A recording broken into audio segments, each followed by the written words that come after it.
ओम का जाप कैसे करना चाहिए। ओम का जाप भारतीय संस्कृति का सबसे महत्वपूर्ण, यदि कोई शब्द हो सकता है, सबसे ज्यादा उच्चारित किया गया शब्द यदि कोई हो सकता है, तो वह है ओम। वेद के हर मंत्र का आरंभ ओम से होता है। ओम एक अनूठा मंत्र है। क्यों है ये अनूठा? असलियत में ओम कोई नाम नहीं, कोई शब्द नहीं। ओम एक ध्वनि है, एक नाद है, एक कंपन है, एक तरंग है। उसको हम बोल रहे हैं, जैसा बोल रहे हैं वो वैसा नहीं है, क्योंकि वो तो केवल और केवल अनुभव किया जा सकता है, सुना नहीं जा सकता। ये कान उस ओम को सुनने के लिए अभी बहुत स्थूल है, क्योंकि ये ओम पूरे ब्रह्मांड में गूंज रहा है। जिसको कहते हैं भगवान शिव के डमरू से जो पहला नाद निकला, उसी से पूरे ब्रह्मांड में कंपन हुआ, शब्द आए, ध्वनि आई, नाद आया, लय हुआ और पूरी सृष्टि का आरंभ हो गया। पूरी सृष्टि में एक कंपन हो रहा है, एक नाद हो रहा है। ये नाद जिसको महर्षि पतंजलि कहते हैं तस्य वाचकः प्रणव, कि वो जो परमात्मा है, वो जो ईश्वर है, उसका जो वाचक है वो प्रणव है। अर्थात जो उस परमात्मा तक हमें पहुंचा दे वो प्रणव है, वही ओम है। हमारे ऋषियों ने वेद की परंपरा से पहले जब ध्यान की ऊंची अवस्थाओं में, समाधि की ऊंची अवस्थाओं में ये ज्ञान प्राप्त किया। वेद का मतलब होता है ज्ञान। समाधि की ऊंची अवस्था में जब ये ज्ञान उनको प्राप्त हुआ और उन्होंने लिपिबद्ध किया, तो सबसे पहले जो ज्ञान प्राप्त हुआ था वो था ओम। ओम है पूरे ब्रह्मांड में गूंजती हुई ध्वनि, और ओम है परम पिता का नाम, क्योंकि सबसे पहली ध्वनि है और पूरा ब्रह्मांड जिसको गुंजायमान कर रहा है, पूरा ब्रह्मांड जिसका गुणगान कर रहा है, जिसका स्मरण कर रहा है, जिसका नाम ले रहा है, उसी का नाम ले सकता है जिसने उसको उत्पन्न किया हो, पैदा किया हो। तो ब्रह्मांड को भी उत्पन्न किया है परमात्मा ने, और पूरे ब्रह्मांड के कण कण में हर नाद, हर तरंग, हर कंपन, हर ध्वनि उसी ही ओम का उच्चारण करती हुई वो उस परमात्मा की दिव्यता के साथ लीन हो जाना चाहती है। तो ऋषियों ने जब अनुभव किया गुफाओं में लंबे अनुसंधान के बाद कि कौन सी ध्वनि है जो गूंज रही है, तो उन्होंने पाया कि ये एक ध्वनि है जो मेरे भीतर भी है तो बाहर भी है। यदि वो बाहर है तो इसका मतलब भीतर भी होगी, क्योंकि शरीर बाहर के 5 तत्वों से ही बना है। जो बाहर था वही एक अलग रूप लेता हुआ चेतना के साथ, प्राण के साथ शरीर का निर्माण चित्त, मन, बुद्धि, अहंकार के साथ, ज्ञान इंद्रियों के साथ में एक शरीर का निर्माण हुआ, लेकिन मूलभूत तो वहीं से ही सब आया है। तो अपने अंतरतम में भी उन्होंने ओम की ध्वनि को अनुभव किया, एक ध्वनि को अनुभव किया जिसको नाद कहते, और इसका अनुसंधान किया, इसकी रिसर्च की, इसकी खोजें की। इसलिए योग की परंपरा में इसको नादानुसंधान कहते, कि नाद का अनुसंधान, उसकी खोज की, रिसर्च जो करते हैं उनको ऋषि कहते हैं। ऋषि शब्द रिसर्च से आया है। खोजी जो रहे, जो अध्यात्म के खोजी रहे, इस ब्रह्मांड में सूक्ष्मता के खोजी रहे, जो आत्म तत्व के खोजी रहे, वही ऋषि हुए। तो नाद को जब खोजा अपने भीतर, तो पाया कि बहुत सारी ध्वनियां छोटी छोटे रूप में हमारे अंदर लगातार गुंजायमान हो रही हैं और जितना गहरे में जाते हैं उतनी वो ध्वनि सूक्ष्म होती चली जाती है और उन सब का आधार ओम है। एक ध्वनि है जो गूंज रही है, तो बाहर देखा तो बाहर भी वही ध्वनि है जो गूंज रही है। तो वो जो ओम है, फिर उन्होंने उन शब्दों का उच्चारण किया, तो जब ओम बोला तो वैसी ही ध्वनि थी। तो ओम परमात्मा का वाचक है, नाम है। नाम जप से, इस ओम के जप से हम परमात्मा तक पहुंच सकते हैं। ऐसे ही समझो कि जैसे मेरा नाम सुरक्षित है और कोई मुझे पुकारे सुरक्षित, तो मैं मुड़कर देखता हूं ना कि किसने पुकारा है मुझे। जिसका जो नाम है, अमुक नाम से जब पुकारा जाता है तो वो एकदम देखता है, क्योंकि नामकरण है ही इसलिए। ये परमात्मा का नाम भी उस परमात्मा तक अपने आप को एक कर लेने के लिए है। ये उच्चारण अभी हम स्थूल रूप से करते हैं, लेकिन ये उच्चारण कई स्तर गहरे रूप से भी हो सकता है।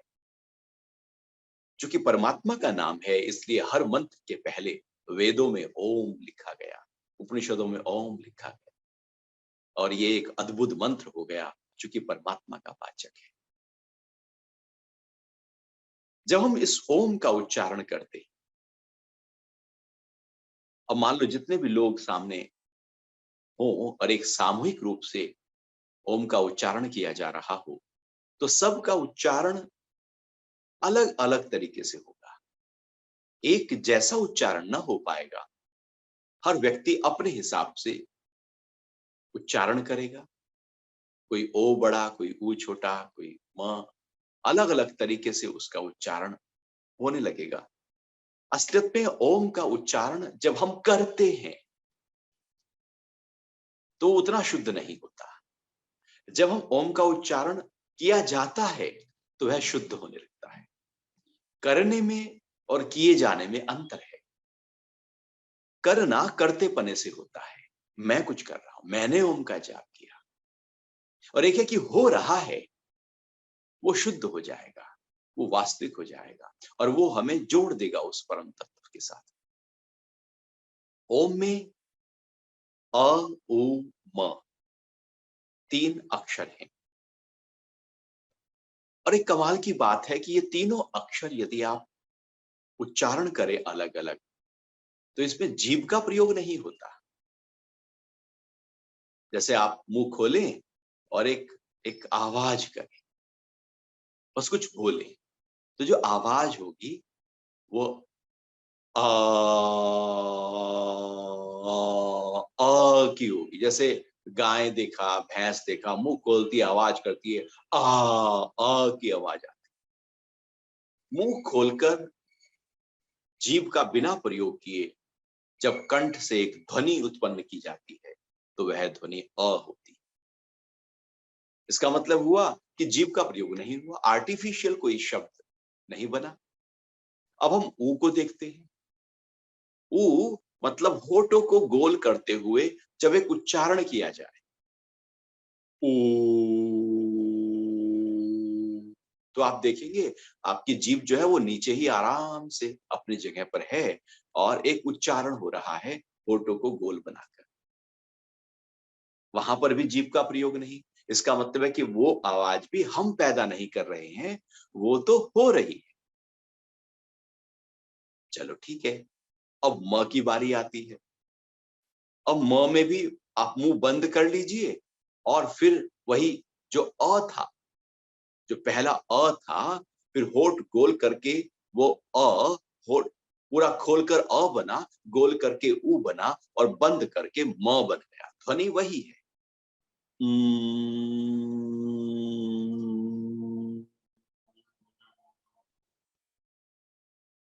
इसका मतलब है कि अंदर से जो ध्वनि उत्पन्न हो रही है, उसको जब हम पूरा मुंह खोल कर किया तो अ, मुंह बंद करते गए तो ऊ और मुंह बंद हो गया तो म। इस तरह से ये ओम का उच्चारण अपने आप में हो गया। अब ये जो ओम का उच्चारण हुआ, तो इसका मतलब ये हुआ कि इसी तरह से इसका उच्चारण हमें करना, कि पूरा मुंह खोलें, सांस भरें, उच्चारण करें, अ निकलेगा, ऊ होगा और म। तो यह जो उच्चारण होगा ये काफी हद तक हमारी फ्रीक्वेंसी को उस फ्रीक्वेंसी के साथ जोड़ने में मदद करेगा। क्योंकि यहाँ पर आर्टिफिशियल कुछ नहीं हो रहा है, जीभ का प्रयोग नहीं हो रहा है, आप चाह नहीं रहे हैं, भले बस एक ध्वनि के साथ अपने आप को लय कर रहे हैं। लय योग यही है कि हम लय कर देते हैं उस तत्व के साथ, उस सूक्ष्मता के साथ अपने को।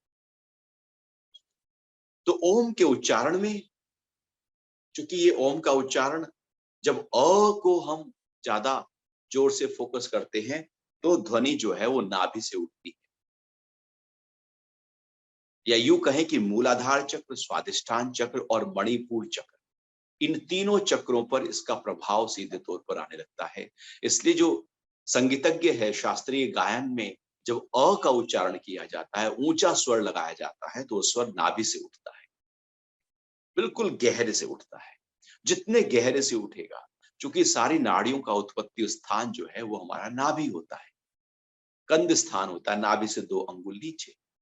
तो यहां से यह का उच्चारण उठना चाहिए। और फिर जो ऊ का उच्चारण है, आप देखेंगे वो आपके हृदय और गले से उठेगा। तो अर्थात ये दोनों चक्र, हृदय, अनाहत चक्र और विशुद्धि चक्र, ऊ के उच्चारण के माध्यम से एकदम तरंगित होने लगते हैं। और म के उच्चारण से हमारा आज्ञा चक्र और सहस्रार चक्र पर प्रभाव पड़ने लगता है। तो इस तरह से सभी चक्रों पर अ उ म का जाप करने से प्रभाव पड़ना शुरू हो जाता है। अब जब हम का जाप करते हैं तो ये हमारे पेट के लिए बहुत अच्छा होता है। पाचन तंत्र के रोगों में का उच्चारण बड़ा लाभकारी है। हृदय रोग हो और फेफड़ों की समस्या हो, कफ दोष हो, तो ऊ का उच्चारण लाभकारी होता है। इसलिए उज्जाई प्राणायाम, ऊ में ही उसको दीर्घ किया जाता है तो उज्जाई हो जाता है, तो ऊ का उच्चारण किया जाता है। और मन और मस्तिष्क के रोगों को दूर करना हो तो म का जाप किया जाता है, इसलिए हम भ्रामरी प्राणायाम करते हैं।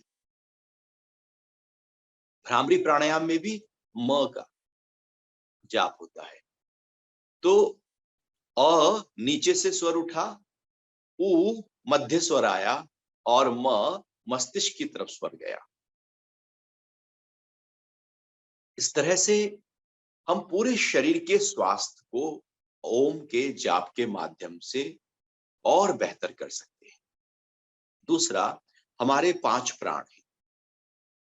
नासिका से लेकर हृदय तक प्राण वायु काम करती है, हृदय से लेकर नाभि तक समान वायु काम करती है, नाभि से लेकर पैर के अंगूठे तक अपान वायु काम करती है, गले से लेकर सिर तक उदान वायु काम करती है और पूरे शरीर में फैली है व्यान वायु। ये 5 प्राण हैं। ऐसी 5 उप प्राण होते हैं, नाग, कूर्म, कृकर, देवदत्त और धनंजय। डकार, जम्भाई, पलक झपकना, मृत्यु के बाद शरीर का फूल जाना, ये जो प्राण हैं अलग अलग शरीर में रहकर कार्य करते हैं। इन पांचों मुख्य प्राण और पांचों उप प्राण को, क्या यूं कहें कि शरीर की सारी ऊर्जाओं को यदि हमें बैलेंस करना हो तो ओम का जाप अकेला ऐसा जाप है जो इस प्राण तत्व को बल देने का काम करता है। क्योंकि ओम में हम पूरा सांस पहले खींचते हैं, पूरा सांस भर लेते हैं और फिर जब बोलते हैं तो दीर्घ श्वास के साथ बोलते हैं। मतलब कि तब तक हम सांस रोक रहे हैं, उसको लंबापन दे रहे हैं। जितना लंबापन देंगे उतना देर तक श्वास निकलेगा और ओम का जाप उतनी देर तक होगा। तो ये प्राणायाम हो रहा है। रेचक, पूरक और कुंभक, यहाँ पर तीनों जो हैं वो, चूंकि श्वास भरने की क्रिया को पूरक कहते हैं, निकालने की क्रिया को रेचक कहते हैं, रोकने की क्रिया को कुंभक कहते हैं। तो यहाँ रेचक, पूरक और कुंभक तीनों यहाँ पर होने लगते हैं। तो ओम का जाप हमारे शरीर में बहती हुई समस्त ऊर्जाओं को, जो 72,000 नाड़ियां हैं, उन नाड़ियों को शुद्ध करने में हमारी मदद करने लगता है। और फिर ये लगातार किया गया ओम का जाप हमारे मन में जो विचार चल रहे होते हैं, ख्याल चल रहे होते हैं, उन ख्यालों को थामने की भी क्रिया है। आप ओम का जाप करना शुरू करें। एक होता है वाचिक जाप, जो आप मुंह से बोल रहे हैं, उच्चारण कर रहे हैं, आप भी सुन रहे हैं, दूसरा भी सुन रहा है क्योंकि आप बोल रहे हैं। एक होता है मानसिक जाप, दूसरा नहीं सुन रहा, बस आपके मन में चल रहा है। तो ओम जब मानसिक जाप का रूप लेता है तो वहां पर मन में चल रहे ख्यालों को, विचारों को, जो थॉट परेड है, जो एक के बाद दूसरे ख्याल खड़े ही हैं, उन सबको तोड़ देता है। अर्थात शरीर के तो स्वास्थ्य में ये लाभ देता ही है, लेकिन मन को भी एकाग्र करने में ओम का जाप उतना ही महत्वपूर्ण हो जाता है। फिर ओम का जाप करते रहने से बुद्धि में जो निर्णय क्षमता है उसकी वृद्धि होनी शुरू हो जाती है। क्योंकि जितना मन ठहरता है, बुद्धि उतना ज्यादा प्रखर होकर निखर आती है। जिनके मन शांत होते हैं उनके निर्णय बहुत अच्छे होते हैं, जिनके मन बिखरे होते हैं उनके निर्णय बहुत बिखरे हुए होते हैं। इसलिए ऐसा व्यक्ति निर्णय ले नहीं पाता। तो यदि हमने ओम के जाप से शरीर को, प्राणों को, मन को ठहराव दिया, तो अब हमारी बुद्धि में सूक्ष्मता पैदा होगी। इसके अर्थात ओम के जाप से बुद्धि तीव्र होने लगती है, कुशाग्र होने लगती है। ओम का जाप निरंतर करते रहने से, चूंकि ये नाद से जुड़ा हुआ है, बहुत ही गहरे से जुड़ा हुआ है, बहुत ही गहरे में जो स्पंदन चल रहा है, हमारी एनर्जी के स्तर पर जो स्पंदन चल रहा है, जब हम ओम का जाप करना शुरू करते हैं तो वो एनर्जी का जो स्पंदन है वो ओम के साथ लयबद्ध होने लगता है। और उस एनर्जी में इंप्रेशंस होते हैं हमारे पास्ट के संस्कारों के। हमने जितने भी कर्म किए हैं, कर्मों के फल हमारे चित्त में इकट्ठा होते हैं। अब चित्त कोई ऐसा कोई बॉक्स तो है नहीं कि आपने सब वहां पर डेटा इकट्ठा हो गया, जैसे कोई चित्त होता है, चिप होती है ना कंप्यूटर की, तो ऐसे उसमें तो एक जगह है जहां पर सब इकट्ठा हो रहा है। अब आप प्लेन में देखते हैं तो वहां ब्लैक बॉक्स होता है, वहां पर सब डेटा इकट्ठा हो जाता है, भैया क्या हुआ, किस तरह से एक्सीडेंट हुआ, क्या कारण थे उसके। अब हमारे अंदर कहाँ है वो चित्त? हमारे अंदर जो चित्त है वो एनर्जी में ही, एनर्जी ही है सब कुछ। एनर्जी से ही बना है शरीर, एनर्जी से ही इंद्रियां, मन, बुद्धि, प्राण, सब कुछ एनर्जी के आधार पर चल रहा है। एनर्जी में ही इंप्रेशंस के रूप में सारे कर्मों के फल इकट्ठा हो जाते हैं। तो जब हम ओम का जाप करते हैं तो ओम के जाप के माध्यम से ये जो नाद है, ये जो कंपन है, ये एनर्जी के स्तर पर काम करना शुरू कर देता है और रोम रोम में वही ओम का जाप का स्पंदन शुरू हो जाता है। रोम रोम से, अर्थात हर कोने से।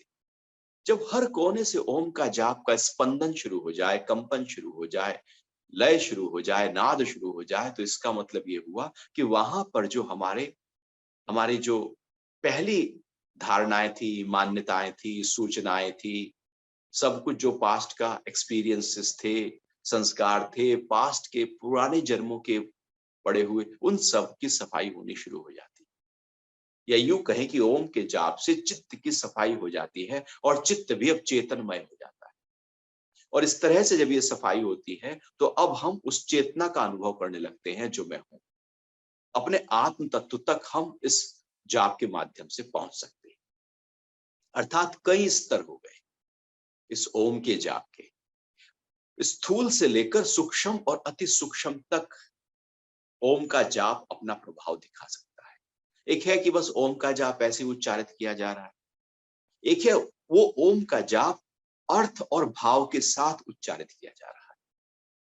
तज्जपर्थ तदर्थ भावनम, हम कैसे उच्चारित कर रहे हैं उसका वैसे ही प्रभाव होगा। यदि उसका उच्चारण बहुत ही स्थूल स्तर से है तो कोई प्रभाव ही नहीं, लेकिन जैसे जैसे उसका अर्थ क्या है, ओम का अर्थ क्या है, फिर उसका भाव, हम अंदर से उसमें पूरी तरह से लीन होते हुए, अर्थ के साथ उस भाव में लीन होते हुए जब ओम का उच्चारण करते हैं तो हृदय तक उसका प्रभाव पड़ना शुरू हो जाता है, भावनाओं तक उसका प्रभाव पड़ना शुरू हो जाता है और हृदय का द्वार खुल जाता है। हृदय का द्वार जब खुलता है तो प्रवेश होता है आत्म तत्व तक। अंतर्मुखी यात्रा का आरंभ हो जाता है जब हृदय का द्वार खुलता है। बुद्धि बहिर्मुखता लेकर आती है, हृदय अंतर्मुखता लेकर आता है। हृदय का मतलब ये जो धड़कने वाला हृदय, ये तो स्थूल हृदय है। एक सूक्ष्म हृदय है जो एक द्वार है उस आत्म तत्व का अनुभव करने का, जहां से सारी भावनाएं उत्पन्न होती। तो जब हम ओम का उच्चारण करते हैं तो हृदय का द्वार खुलता है और हम प्रवेश कर जाते हैं अपने ही अंतरतम में। तो ओम का उच्चारण जब भावना के साथ, शुद्ध भाव के साथ, उसके अर्थ को ध्यान में रखते हुए किया जाता है, ध्यानस्थ होकर, एकाग्र होकर किया जाता है, तो वो अपना प्रभाव एकदम बिखेरना शुरू कर देता है। जैसे फूल खिलने पर अपनी खुशबू बिखेर देता है, ऐसे ही ओम का जाप बिखेरना शुरू कर देता है अपने सारे गुण को और प्रभाव। तो इसलिए ओम का जाप हमारे पूरे रूपांतरण में, परिवर्तन की प्रक्रिया में बड़ा लाभकारी, हमारी आदतों को दूर कर देता है, हमारे बुराइयों को दूर कर देता है, पापों को दूर कर देता है, हमारे बिखरे हुए स्वभाव को दूर कर देता है और हमको अलाइन कर देता है। इसलिए जब आप ध्यान के लिए बैठें, ध्यान में बैठें, तो पहले ओम का जाप करना शुरू करें। तो कैसे करेंगे कि सांस पूरा भरें, मुंह पूरा खोलें और एक उच्चारण करें, आ।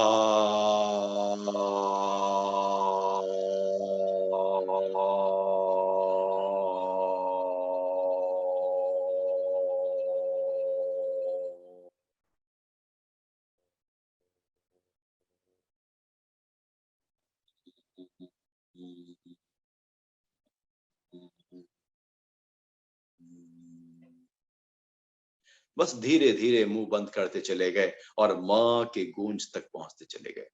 और फिर श्वास भरें। सांस जितना लंबा भरेंगे, जितना ज्यादा भरेंगे, उतना देर तक उच्चारण हो पाएगा।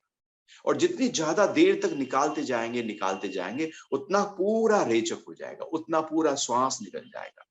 और जितना श्वास ज्यादा निकलेगा, उतना आप ज्यादा भर पाएंगे।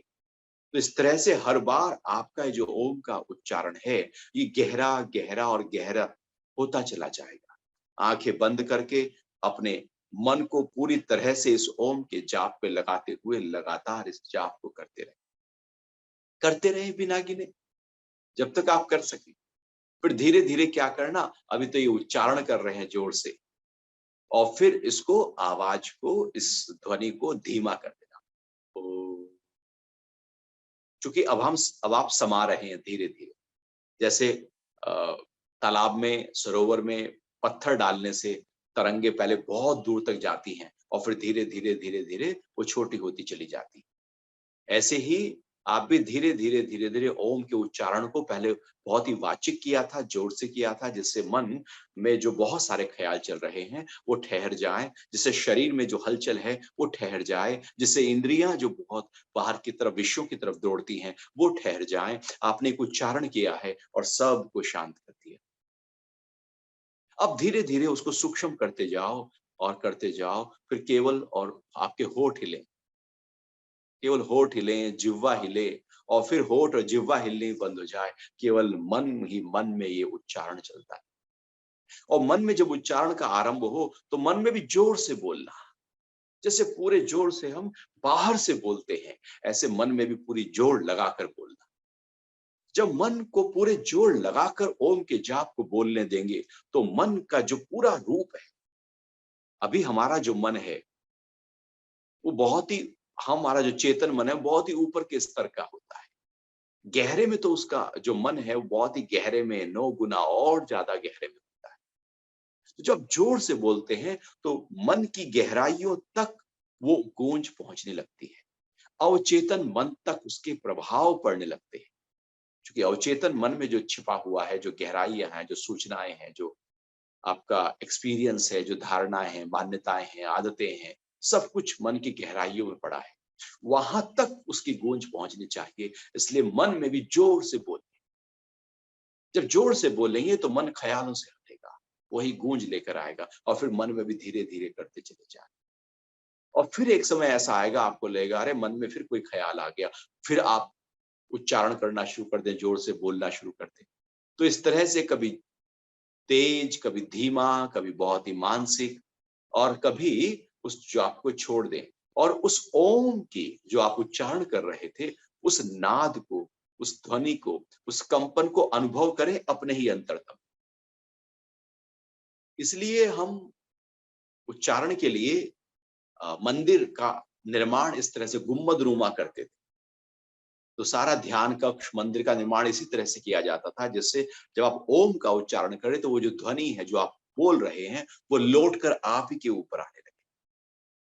तो जो गुम्बद बनाया जाता है उसमें हमारे ऊपर लौटकर ध्वनि आती है। तो जो आपने बोला है वो लौट कर हमारे ऊपर आने लगती है, अर्थात अब हम उसी ध्वनि से स्नान कर रहे होते हैं। आपने बोला, सारे में फैली और लौट कर वही नाद आप तक पहुंच रहा है। तो आप लगातार उसी को अनुभव करने लगते हैं। फिर एक समय ऐसा आता है कि आप उच्चारण नहीं कर रहे हैं और आपको लग रहा है कि जैसे चारों तरफ का जो वातावरण है वो ओम की गूंज से भर गया हो। ओम ही ओम गुंजायमान हो रहा हो। और केवल बाहर ही नहीं, आपके अंतरतम में भी, आपके मन में, रोम रोम में, आपके शरीर के हर हिस्से में वो ओम का उच्चारण लगातार आपको अनुभव होना शुरू हो जाएगा। अर्थात अब वो जो नाद है वो सूक्ष्म हो गया है, वो गहरे स्तर तक उतर गया है। और यदि ये अनुभव होने शुरू हो जाए तो आप ध्यान की गहराइयों में एकदम पहुंच जाएं। फिर आप इतने लीन हो जाएंगे, एकदम समाधि की, सहज समाधि को आप प्राप्त कर लेंगे। अब विचारों से हट जाएंगे, ख्यालों से हट जाएंगे, कुछ भी मन में नहीं चलेगा। आप होश पूर्वक होंगे, आप सजगता पूर्वक होंगे। तो ये ओम का उच्चारण धीरे धीरे धीरे धीरे आपको एक दिनचर्या का हिस्सा बनाना होगा। और ऐसे समय बैठे जब कोई आपको बाहर डिस्टर्ब ना करे। इसलिए प्रातःकाल जो ब्रह्म मुहूर्त होता है, उसमें प्राण तत्व प्रचुर मात्रा में विद्यमान होता है। और ब्रह्मांड, बाहर प्रकृति में जो दिन भर की जो आवाजें हैं वो नहीं होती। जो कोलाहल है बाकी की आवाजों का, वो सब शांत होता है। कुछ भी आवाजें नहीं होती जब आप इसका उच्चारण कर रहे होते हैं।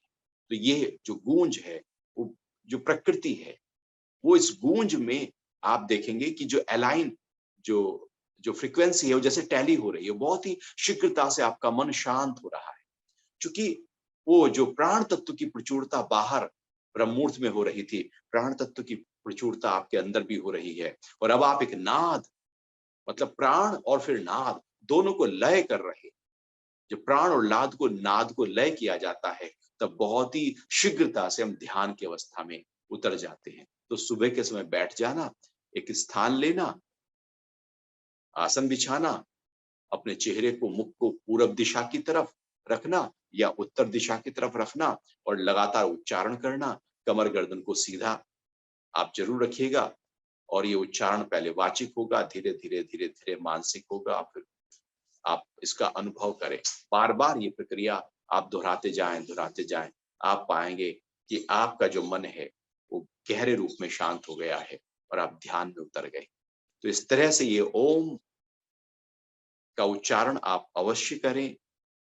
इसी तरह से करें, इसको समझें, इसको जानें, कितने इसके गहराइयां हैं और किस तरह से इस ओम के उच्चारण से ही हम उस ईश्वर तक, उस परमात्मा तक अनुभव कर सकते हैं।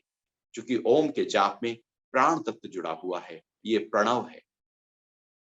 प्रणव का मतलब ही है कि जो प्राणों के माध्यम से परमात्मा तक मेरा प्रणाम पहुंचा दे, वही प्रणव है, वही ओम है। आज के लिए इतना ही। हरि ओम।